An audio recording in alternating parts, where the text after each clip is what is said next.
One of the richest men in Rome used to voluntarily give up all of his wealth for a few days, on purpose, for no reason anyone could see.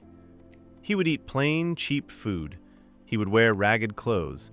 He would sleep on the floor in a house he could have filled with luxury. His name was Seneca, and this strange habit was not about punishment. It was training. And understanding why he did it reveals something most modern advice about discipline completely misses. Today, discipline is usually framed as a battle of willpower. Push harder, want it more, find your motivation. But Seneca and the Stoics who came after him approached discipline from a completely different angle. They believed discipline was not something you should have to force yourself into every single day. It was something you trained in advance, so that when the moment came, it required far less effort. Seneca compared this directly to how soldiers prepare for war. Soldiers do not wait for an actual battle to practice fighting. They drill constantly, in peacetime, building trenches and running exercises with no enemy anywhere in sight.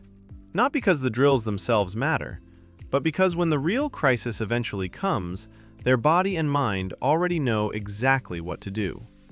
This is why Seneca practiced poverty, even as a wealthy man. He was not trying to suffer for the sake of suffering. He was training his mind to stay calm in conditions most people spend their entire lives trying to avoid. By choosing discomfort occasionally, on his own terms, he made real hardship far less frightening if it ever actually arrived. But this practice reveals something even more useful for everyday discipline. The Stoics understood that willpower, relied on alone, is unreliable. It is strongest in the morning and weakest at night. Strongest when you are rested, weakest when you are stressed. If your discipline depends entirely on how motivated you feel in any given moment, it will constantly fail you. So instead of trying to feel more motivated, the Stoics focused on something else entirely: rehearsal. There is a practice from this tradition known as premeditatio malorum, which roughly translates to the premeditation of difficulties. Each morning, Marcus Aurelius reminded himself, in writing, that the day ahead would likely involve difficult people and frustrating obstacles. He did this deliberately, before leaving his tent, before the day had even begun. Not to feel pessimistic, but so that when friction actually showed up, it did not require a fresh burst of willpower to handle. He had already mentally rehearsed the exact situation the night, or morning, before. This is the piece most modern discipline advice misses entirely. It treats every difficult moment as a fresh fight, requiring fresh motivation. The Stoics treated difficulty as something to prepare for in advance, so the response becomes closer to a rehearsed habit than a daily battle. Epictetus described this kind of training using a similar comparison. He argued that willpower functions much like a muscle, something built gradually through repeated, deliberate practice, not conjured instantly through sheer desire. According to Epictetus, a person who never practices restraint in small moments should not expect to find restraint automatically in large ones. This reframes discipline in a genuinely useful way.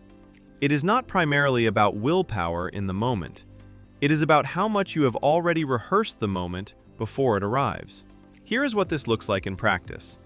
Instead of waiting until you feel unmotivated and then trying to force yourself through sheer effort, you deliberately practice small, controlled discomfort in advance.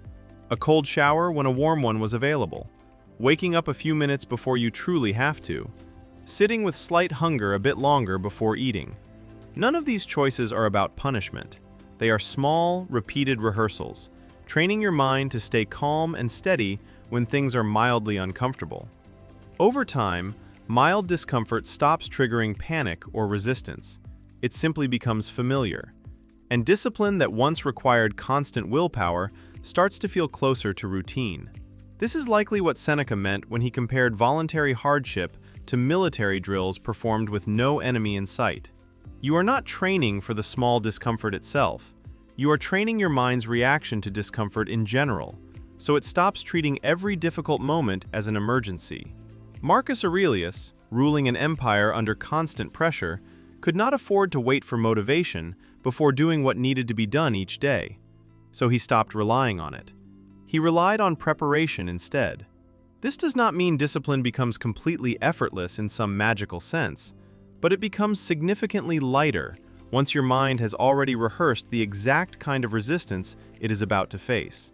The willpower battle so many people fight daily is often really a rehearsal problem. Not a lack of motivation, but a lack of practice handling discomfort in small, controlled doses beforehand. The next time discipline feels unbearably hard, consider whether the real issue is motivation at all, or whether you have simply never trained for this specific kind of resistance before it showed up uninvited. The Stoics were not naturally more disciplined than anyone else. They simply stopped waiting to feel ready and started training in advance instead. If this changed how you think about discipline, subscribe. Every week, we explore practical Stoic ideas that are just as useful today as they were 2,000 years ago.